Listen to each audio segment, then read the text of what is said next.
We sometimes get asked how to chart dip stitches, and so this tutorial is going to have a look at one particular method of achieving that.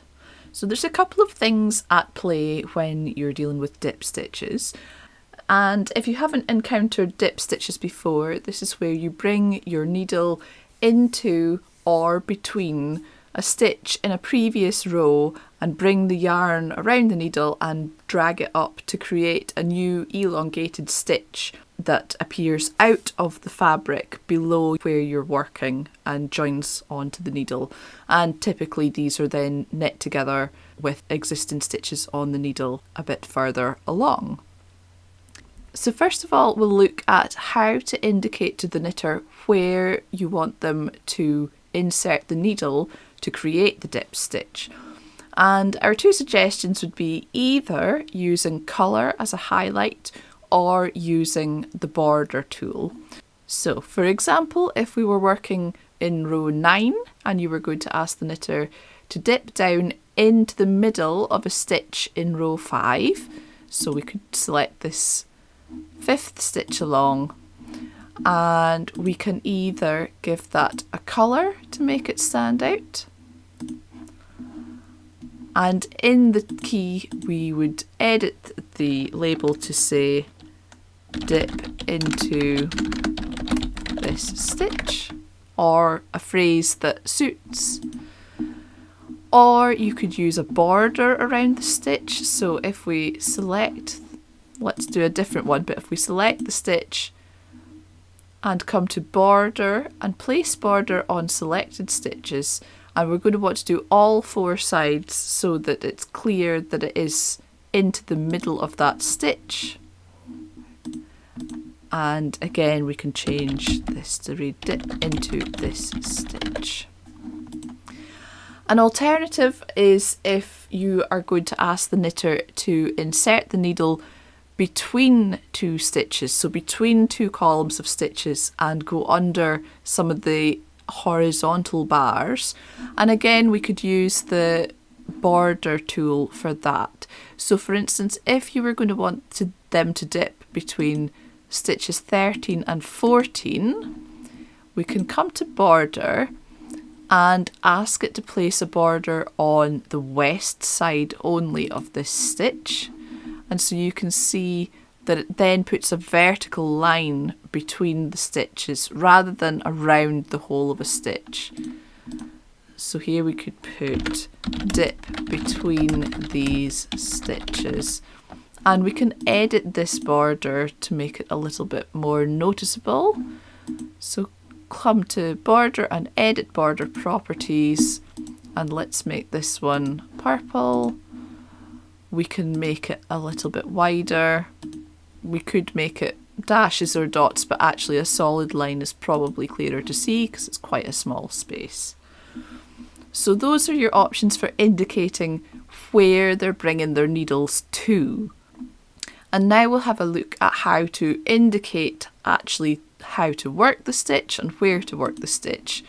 So in Stitch Mastery we don't have any symbols at the moment for dip stitches, so you're going to want to create a new stitch for this.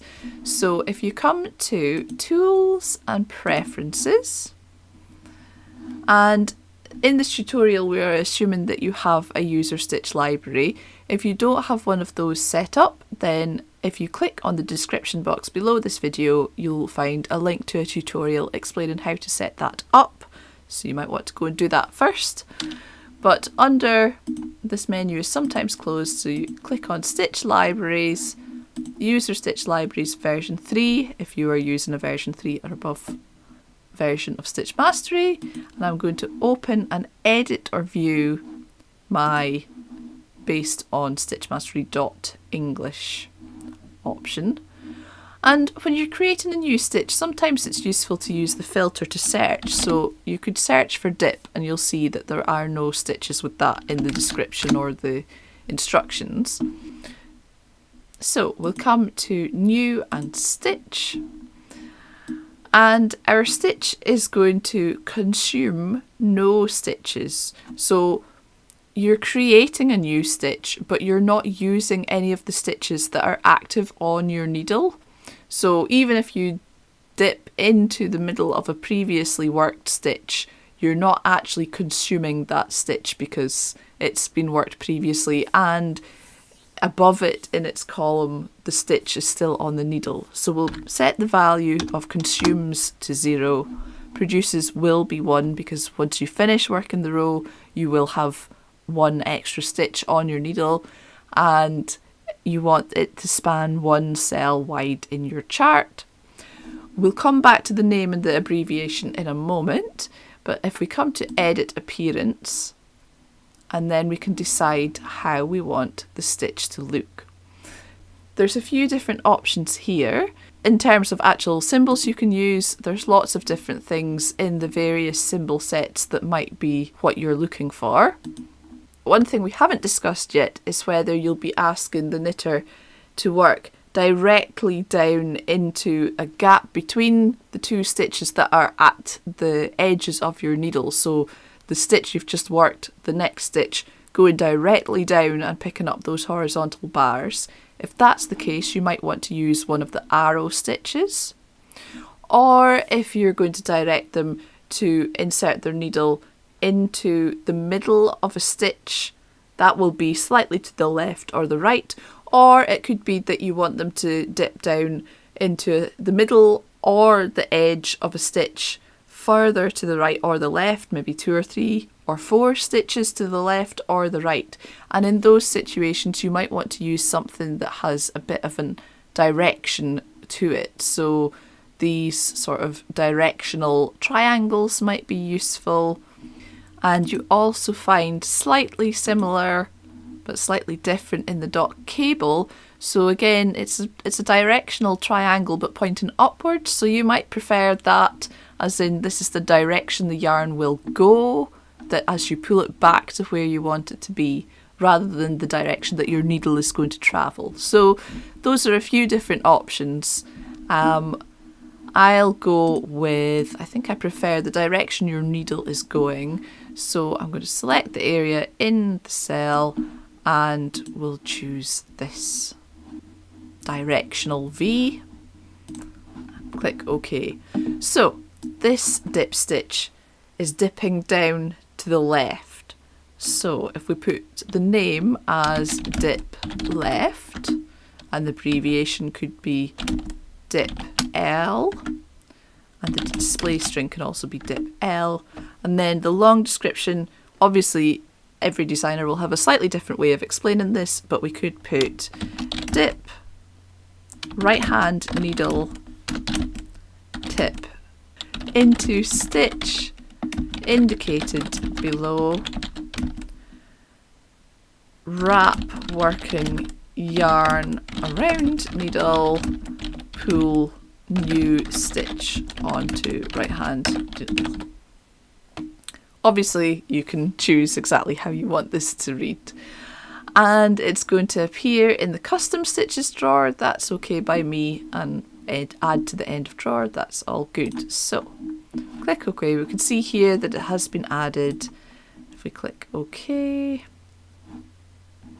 and apply and close, and it's worth checking that you've got your user library active for this chart.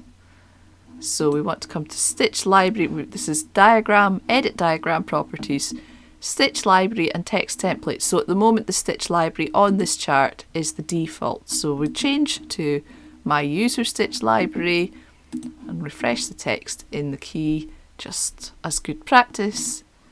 So click OK. And that should, yes, update our library. And we should then find our custom stitches folder. That's here at the very bottom. And here's my dip L.